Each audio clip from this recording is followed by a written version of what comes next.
존경하는 숙덕 그리고 동덕 여러분 모시고 안녕하십니까. 다사다난했던 호덕 156년 청양의 한 해가 저물고 157년 붉은 원숭이의 희망찬 새해가 밝았습니다.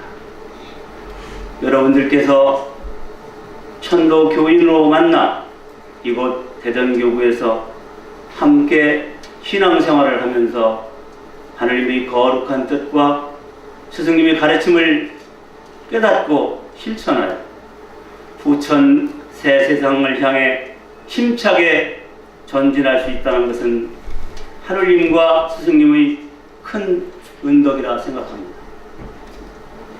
희망찬 호덕 157년 새해를 맞이하여 축덕 그리고 동덕 여러분들이 앞날과 도가에 하느님 감흥이 가득하심은 물론 교인들과 함께 지혜와 은혜를 베풀며 감사와 감동을 나누는 행복한 새해가 되기를 신고합니다.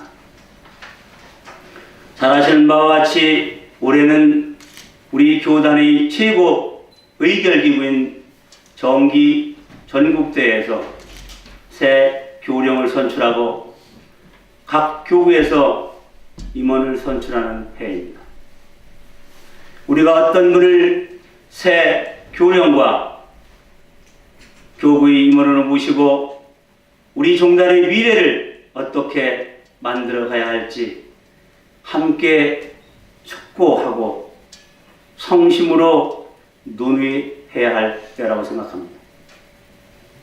대전교구에서도 마음과 뜻을 모아 지와 덕을 겸비한 개혁의 인물들이 임원으로 선출되셔서 화합과 단결된 모습으로 계속해서 발전하는 대전교구가 되기를 바라면서 오늘 설교 말씀을 용담유사 도수사편에 나오는 말씀 책제 원수를 주제로 함께 생각하는 시간을 가져볼까 합니다. 말씀드릴 순서는 먼저 경전을 통한 스승님의 말씀을 살펴보고 책임의 중요성, 리더가 갖춰야 할 자질, 리더의 선출 방법에 대하여 말씀드리겠습니다. 먼저 경전을 살펴보면 수훈 대신사께서 용담유사 도수사편에서 우리가 믿업지 못하면 아래가 의심하며 우리가 공경치 못하면 아래가 거만하니 이런 일을 본다 해도 책제 원수 아닐런가 라고 말씀하셨습니다. 이 말씀은 윗사람의 행동거지가 믿업지 못하게 되면 아랫사람이 의심을 받게 되고 윗사람이 공경을 실천하지 않으면 아랫사람도 따라서 거만해지는 것이니 이런 일을 보면 윗사람이 잘하고 본이 되어야 아랫사람들이 잘 따르게 된다는 것이니 모든 책임은 통솔자인 윗사람에게 있다고 말씀하신 것입니다. 다시 말씀드리면 윗사람의 인품과 책임을 강조하신 말씀이라 생각합니다. 다음은 윗사람의 책임이 왜 중요한지를 제가 경험하는 것을 실례로 말씀드리겠습니다. 제가 근무하는 학교에서 교사와 방과후 특기적성 강사 간 갈등으로 민원이 접수되었습니다. 학교 행사를 담당하는 교무부장이 특기적성 피아노 강사에게 학예 발표에 출연할 명단을 빠른 시일 내에 제출해 줄 것을 부탁하였습니다. 피아노 강사는 그렇게 하겠다고 약속을 하였습니다. 그러나 그 약속을 어기고 방과후 업무 담당자에게만 전달하고 교무부장에게는 전달이 되지 않았습니다. 그 사실을 알게 된 교무부장이 자신을 무시해서 약속을 어겼다는 생각에 피아노 강사를 교실로 불러 왜 명단을 주지 않았느냐며 따지는 과정에서 화가 나는 바람에 큰 소리도 치고 욕을 하게 되었습니다. 이에 마음이 상한 피아노 강사는 퇴근 후에 남편에게 학교에서 있었던 일을 속상하다며 이야기를 하였습니다. 이 이야기를 들은 피아노 강사 남편이 교사가 어떻게 욕을 할 수 있느냐며 경기도 교육청과 청와대 신문고에 민원을 넣었습니다. 저는 학교장으로서 사안을 파악하고 당사자 간 중재를 위해서 소집을 하였습니다. 그리고 교장실에서 대화를 시도하였습니다. 서로의 입장을 설명하고 잘잘못을 사과하려 하였으나 직업이 사건 브로커인 남편이 사과의 진정성이 안 보인다며 부인을 데리고 나가는 바람에 화해가 이루어지지 않아 교육청 조사를 받게 되었습니다. 그리고 두 번째 민원을 다시 받게 되었습니다. 민원의 요구를 한 교사를 교직원 회의를 열어 징계하고 그 결과를 문서로 제출해 달라는 것이었습니다. 저는 학교장으로서 부하 직원을 보호해야 할 책임이 있는 만큼 민원의 요구를 들어줄 수 없음을 분명히 하였습니다. 그리고 강사도 교사와 약속한 것을 이행하지 않은 과실이 있으므로 다시 당사자를 불러 화해를 제의하여 서로의 입장을 설명하도록 하였습니다. 그리고 잘못한 상황은 서로 인정하고 사과를 하게 하였습니다. 또 이 문제로 차후 어떠한 의의도 제기하지 않겠다는 서약을 받았습니다. 물론 음성도 녹음하였습니다. 그런데 민원을 제기한 남편이 찾아와 자기에게 아무런 상의 없이 일을 처리해야 했으니 동의할 수 없고 교사를 징계하지 않으면 가만히 있지 않겠다며 협박을 하였습니다.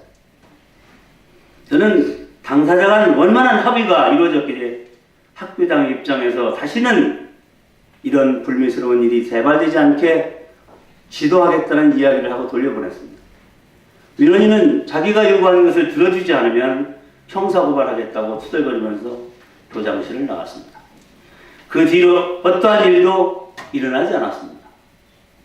만약 제가 정년을 눈앞에 둔 어려운 상황에서 저 자신 입장만을 생각하고 교사를 보호하지 않고 민원이 말만 들어주었다면 어떻게 되었을까요? 성질을 눈앞에 둔 교무부장은 아마 교감 성질을 못하게 되었을 뿐만 아니라 교권이 침해를 당하는 불행한 일이 되었을 것입니다. 하지만 웃사람으로서 희생을 각오하고 교사의 입장에서 책임을 다하는 학교장으로서의 역할을 다하였기에 오히려 어려움을 잘 극복할 수 있었습니다. 모두 하느님의 감흥이라 생각합니다. 다음은 책임을 다할 리더의 자질에 대하여 살펴보겠습니다. 신사법설 대인 전물편에 이런 말씀이 있습니다. 그러함을 아는 사람과 그러함을 믿는 사람과 그러한 마음을 기쁘게 느끼는 사람은 거리가 같지 아니하니 마음이 흐뭇하고 유쾌하게 느낌이 있은 뒤에라야 능히 천지의 큰 일을 할 수 있느니라 하셨습니다.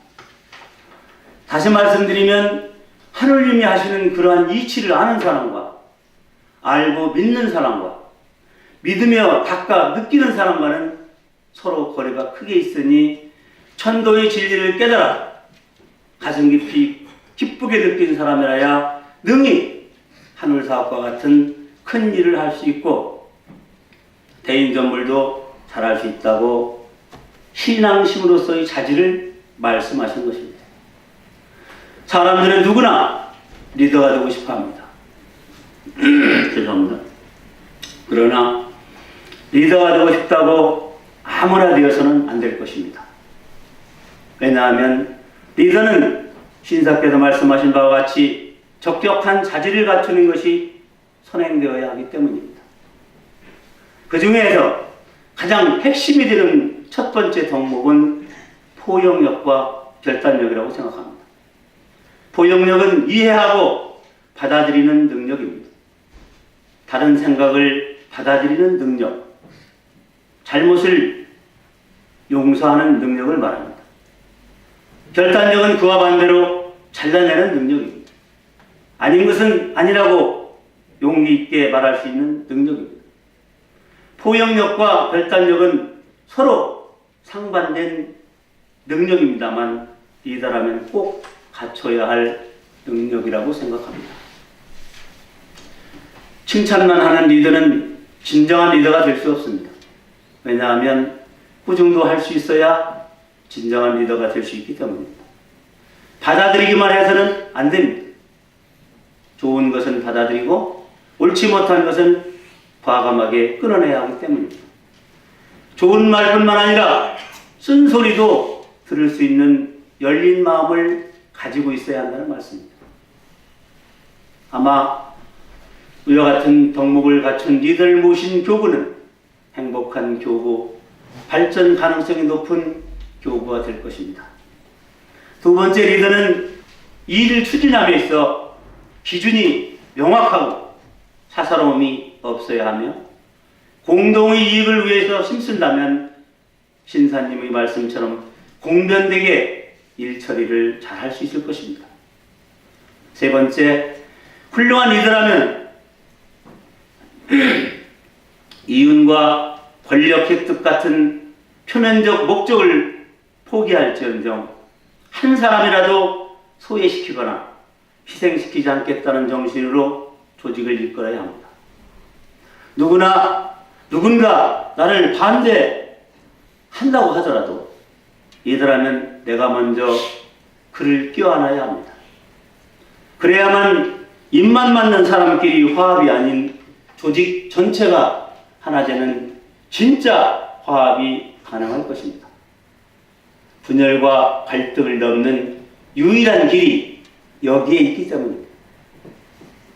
다음은 자리에 합당한 리더를 어떻게 판단하고 가려야 할지 그 방법에 대해 말씀드리겠습니다. 서두에서 말씀드린 바와 같이 올해는 우리 종단을 대표하는 교령을 새로 모시는 해입니다. 몇몇 분들이 물망에 오르고 있습니다만 어떤 자리에 앉는 것은 그 책임을 맡는 것이 먼저이고 권위와 권력은 그 책임 때문에 주어진 부수적 보상일 것입니다. 하지만 오늘날 자리를 노리는 사람들이 머릿속에는 책임의식은 없고 온통 잿밥에만 관심을 쏟는 것 같습니다. 그렇지 않고서야 수많은 사람과 사안을 책임져야 하는 무거운 짐을 어떻게 선뜻 때로는 무리하게 꿰차려 수 있겠습니까? 때문에 뽑는 사람들이 판단을 정말로 잘해야 합니다. 그럼 어떻게 사람을 판단하고 가릴 수 있을까요? 자리에 적합한 사람을 가려내는 방법이 하나 있습니다.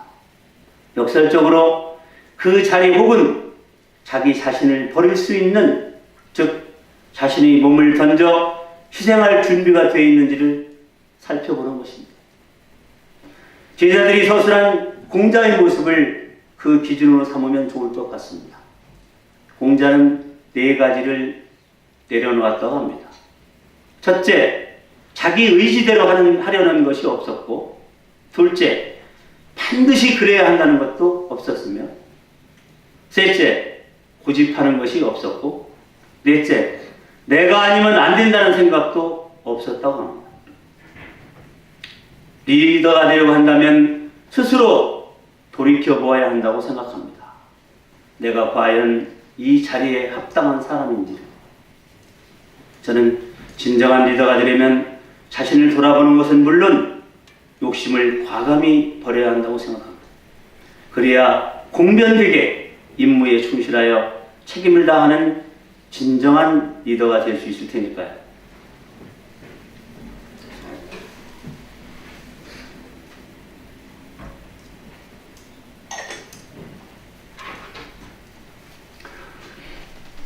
신사께서 삼경편에서 사람은 하늘을 공경함으로써 자기의 영원한 생명을 알게 될 것이요, 하늘을 공경함으로써 모든 사람과 만물이 다 나의 동포라는 전체의 진리를 깨달을 것이요, 하늘을 공경함으로써 남을 위하여 희생할 마음과 세상을 위하여 의무를 다할 마음이 생긴다고 하셨습니다. 스님께서 말씀하신 바와 같이 남을 위하여 희생할 마음과 세상을 위하여 의무를 다할 마음을 가진 분이 교구의 임원이나 교령으로 추대되어야 하지 않겠습니까? 그리고 교인들이 마음과 뜻을 모아 뽑아 주셨거나 추대가 되셨으면 그분들이 정성과 뜻을 겸허하게 받아 기쁘게 수락하고 마음을 정하여 성심으로 그 직을 수행해야 할 것입니다. 신사께서 대신사의 명을 잠자고 꿈꾸는 사이까지도 잊지 않으시고 정성으로 받든 것처럼 말합니다. 왜냐하면 민심은 천심이기 때문입니다. 존경하는 축덕 그리고 동덕 여러분, 대신답게도 우리가 믿었지 못하면 아래가 의심하며 우리가 공경치 못하면 아래가 거만하니 이런 일을 본다 해도 책제 원수 아니는가 라고 말씀하신 것은 웃사람이 거울인 동시에 책임이 중요함을 말씀하신 것입니다. 올해는 우리 천도교 종단이 중흥하느냐 그렇지 않느냐 하는 중요한 분기점이 하나가 될 것입니다. 첫째, 교구장이나 교령의 자리에 적격한 자격인 포용력과 결단력을 가진 분이 선출되셔서 일에 임하여 기준이 명확하고 사사로움이 없으며 공동이익을 위해 스승님의 말씀처럼 공변되게 일을 잘 처리할 수 있기를 소망합니다. 둘째, 입만 맞는 사람끼리 화합이 아닌 조직 전체가 하나 되는 진짜 화합을 위해서 쓴소리도 수용할 줄 알고 이윤이나 권력, 획득 같은 표면적 목적을 포기할지언정 한 분이라도 소외시키거나 희생시키지 않겠다는 정신으로 조직을 이끌어 분열과 갈등을 지혜롭게 넘을 수 있기를 바랍니다. 셋째, 자신의 욕심을 과감히 버리고 교구 및 교단 중흥을 위해 내 한 몸 던져 책임과 의무를 다할 책임감과 봉사정신이 투철한 분인지를 판단하셔서 자리에 적합한 분을 선출하시길 바랍니다. 그리고 교인들이 마음과 뜻을 모아 뽑히셨거나 추대되신 분은 성원해 주신 그분들이 정성과 뜻을 저버리지 마시고 겸허하게 수락하셔서 성심을 다하여 그 직을 수행해야 한다고 생각합니다. 결론적으로 보덕 157년의 한 해는 남을 위하여 희생할 마음과 세상을 위하여 의무를 다할 마음을 가진 개혁의 인물이 교구의 임원이나 교령으로 추대되어 지방교구와 우리 천도교 종단이 발전하는 중의 하나가 되기를 간절히 신고드리면서 제 말씀을 마치겠습니다. 감사합니다.